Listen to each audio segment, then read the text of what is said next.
আসসালামু আলাইকুম। আমি একটা তথ্য দিতে চাই, ঠিক আছে? যে তথ্যটা হইলো, বর্তমান যুগের ম্যাক্সিমাম মেয়েরাই বলে আমি নিজের পায়ে দাঁড়াবো, আমি চাকরি করব। আরে ভাই, আপনি চাকরি করবেন তো ঠিক আছে, কিন্তু এখন বর্তমানের যে অবস্থা, আপনি চাকরি করলে কি কি করতে হবে সেগুলো আপনি আমার কাছ থেকে জানিয়ে নেন। আপনার যদি চাকরি করতে যান, আপনার কোনো যোগ্যতা লাগবে না, কিন্তু বসকে খুশি রাখতে হবে। আপনার কি করতে হবে? আপনার লং ড্রাইভে যেতে হবে, আপনি যেতে হবে সমুদ্র সৈকত কুয়াকাটাতে ঘুরতে যেতে হবে বসের সাথে। যদি আপনি এই কাজগুলো আপনি পারেন, তাহলে আপনি চাকরি করতে পারবেন। আর যদি আপনার কোনো যোগ্যতা থাকে, কোনো যোগ্যতার ভ্যালু নাই ভাই, আপনার কোনো যোগ্যতার ভ্যালু নাই। আপনি করতে হবে কি, আপনি যদি বসকে খুশি রাখতে পারেন, তাহলে আপনার চাকরি নিশ্চিত, আপনার প্রমোশন নিশ্চিত, আপনি ভালোভাবে থাকতে পারবেন। আপনি যদি 5 দিন অ্যাবসেন্ট করেন, তাহলে আপনার চাকরি যাবে না।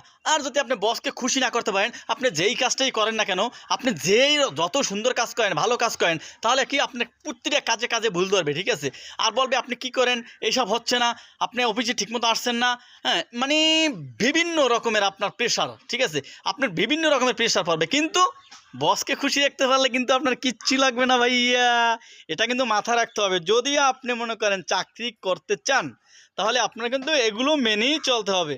বসকে খুশি রাখা, অফিসে আসেন না আসেন ওটা কোনো সমস্যা না, কিন্তু বসের সাথে লাঞ্চ করতে হবে, ঠিক আছে?